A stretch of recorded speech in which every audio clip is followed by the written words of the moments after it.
유다 사람이 대적을 진멸하다. 에스더 ESTHER 9일 32절. 유다인을 도륙하기로 작정되었던 바로 그날에 도리어 대적들이 살해당하였다. 하나님의 백성을 모해하려는 자가 도리어 수욕을 당하게 되었다. 12월 13일은 하만의 조서에 따라서 유다인의 대적들이 일어나 유다인을 살육하기로 약속된 날이었다. 하지만 상황은 반전되어 있었다. 곧 모르드게가 보낸 두 번째 조서에 의해 유다인들은 힘을 모으고 있었다. 아말렉의 두목격인 하만은 죽고 유다인 모르드게가 하만의 권세를 이어받아 각도를 통치하고 있었다. 그래서 유다인의 힘은 과거와는 달리 막강해졌던 것이다. 12월 13일이 되자 유다인들은 전국에 있는 정부 관리들의 도움을 얻어 모든 대적들을 닥치는 대로 학살했다.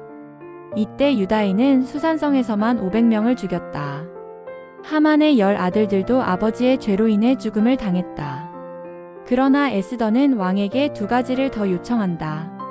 첫째는 대적자들을 도륙할 수 있는 날을 하루 더 연기하여 남아있는 대적자들을 깨끗이 멸절시킬 수 있도록 시간 연장을 해달라는 것이고, 둘째는 하만의 10 아들의 시체를 나무에 달게 해달라는 요구이다. 결국 하만이라는 패역한 지도자 한 사람의 죄악 때문에 수산성에서는 800명, 각 지방에서는 7만 5천 명이 죽음을 당하게 된 것이다.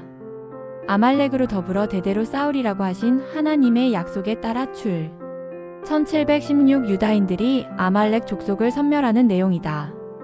비록 아말렉 족속이 아닐지라도 그들에게 합세하여 대적하는 자들은 모두 살해되었다.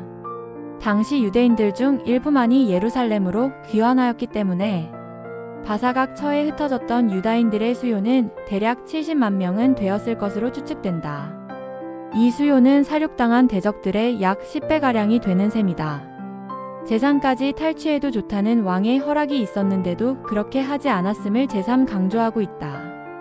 약 500년 전에 사울이 아말렉을 물리치고 난 후 탐심에 빠져 응당멸해야 할 것들 중 좋은 것은 남겨 전리품으로 취함으로써 하나님의 진노를 샀던 적이 있다. 아마 모르드게는 이러한 역사적 사실을 익히 알고 있었던 것 같다.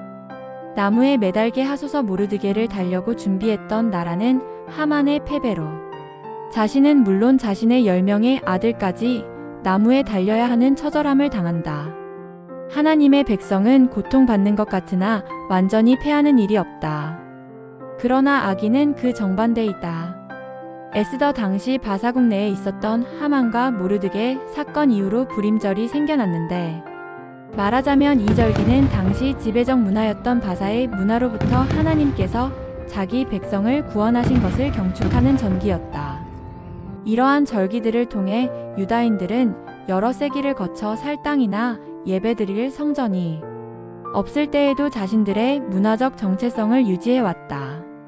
특히 유월절이나 불임절 같은 절기들을 지킴으로써 그들은 자신들이 누구인지 새삼 상기할 수 있었다.